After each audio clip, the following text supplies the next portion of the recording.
तो 29 जुलाई को international tiger day है। तो आज इसलिए इस वीडियो में बाघ के कुछ अनकही अनसुने किस्सों पर चर्चा करेंगे। तो जैसा कि आप जानते ही होंगे, बाघ भारत का राष्ट्रीय पशु है और साथ ही कुछ अन्य देशों का भी राष्ट्रीय पशु बाघ ही है। और बाघों को पानी में मस्ती करने में सबसे ज़्यादा खुशी मिलती है।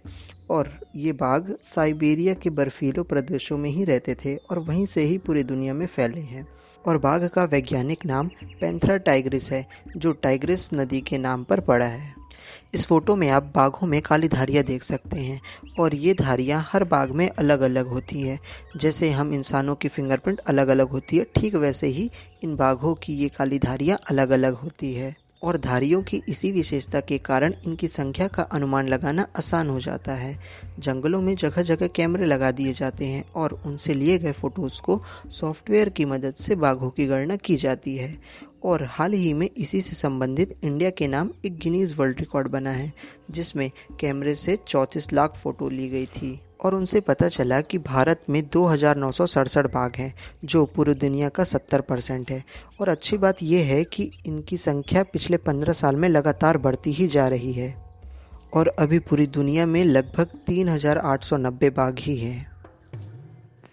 किसी ज़माने में बाघों की 9 उपप्रजातियाँ या सब स्पीसीज पाई जाती थी, जिसमें से 3 उपप्रजाति जावा टाइगर, पाली टाइगर, कैस्पियन टाइगर खत्म हो गए हैं और अभी सिर्फ 6 उपप्रजातियाँ ही बची है, जिसमें से साउथ चाइना टाइगर को 1990 से कभी नहीं देखा गया और IUCN की रेड लिस्ट में इसको क्रिटिकली एंडेंजर्ड की कैटेगरी में डाला गया है।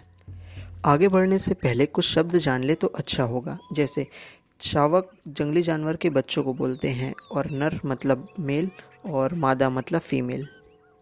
अब बात करें बाघिन माँ और उसके बच्चे की, तो बाघिन का गर्भकाल लगभग 105 दिन का होता है और बाघिन एक बार में 2 से 4 बच्चों को जन्म देती है।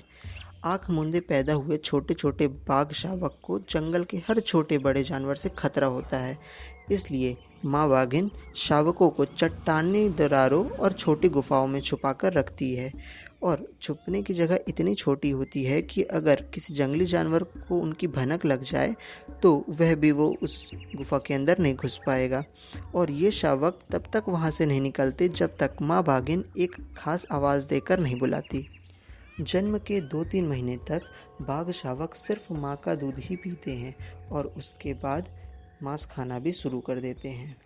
और 1 साल बाद बाघ शावक वयस्क तेंदुए से भी बड़े हो जाते हैं और माँ बाघिन शावकों को शिकार पर भी साथ ले जाने लगती है। बाघिन माँ अपने शावकों को बस 1.5 से 2 साल में सारे सबक सिखाकर जंगली जीवन जीने के लिए तैयार कर देती है। और जब बाघिन माँ को विश्वास हो जाता है कि शावक जंगली जीवन जीना सीख गए हैं, तो वह उन्हें अपने से अलग कर देती है।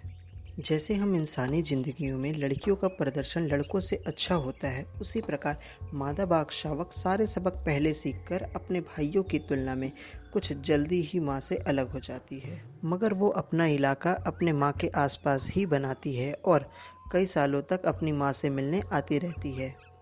उस इलाके में एक वयस्क नर भी होता है, जो उसका पिता ही होता है और वो अपना पिता धर्म निभाते हुए अपने नर शावक को, जो उसका बेटा ही रहता है, उसको पराजित करने के बाद घायल कर अक्सर जिंदा छोड़ते हुए दूर जाने पर विवश कर देता है और माँ बेटे का मिलन फिर कभी नहीं हो पाता।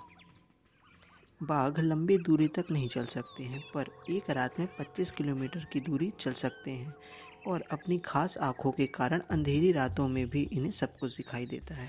जंगल में बाघों को अक्सर छोटी बड़ी चोट तो लगती रहती है और वो अपनी खुरदरी कांटेदार जीभ और रोगाणु नाशक लार की मदद से चाट चाट कर हर घाव को ठीक कर देते हैं।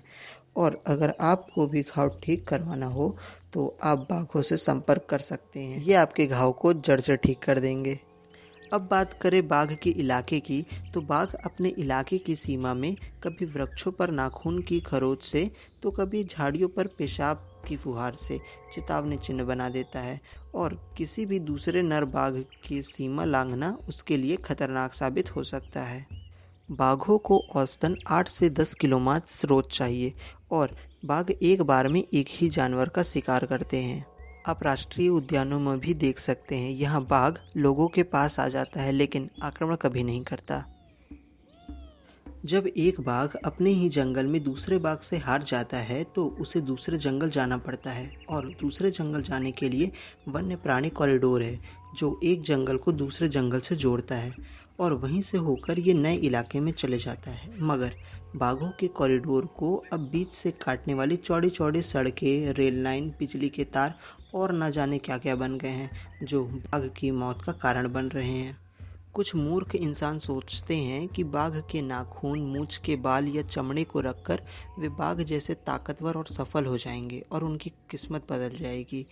इसी नासमझी के कारण वे चमड़े, नाखून या मूंछ के बाल निकालने के लिए वे बाघों को भी मार डालते हैं और इनका अवैध मार्केट भी बहुत तेजी से चल रहा है। बाघ को जंगल और पानी चाहिए बस, और हम इंसानी जानवर अपनी ज़रूरतों को पूरा करने के लिए उनके संसाधनों को नष्ट कर रहे हैं। और याद रखिए, बाघ खुशी देने के साथ साथ हमारी धरती को भी जीवन देते हैं। तो अंत में हमारी आपसे यही प्रार्थना है कि आप बाघ और धरती माँ का ध्यान रखना चाहते हैं तो हर साल एक पौधा जरूर लगाएं। और कुछ लोग पौधा तो लगा देते हैं लेकिन उनका ध्यान नहीं रखते हैं। तो इसलिए जैसे बाघिन माँ अपने शावकों का और आपकी माँ आपका ध्यान रखती है, ठीक वैसे ही अपने पौधे का बड़े होने तक एक माँ बनकर ध्यान रखें।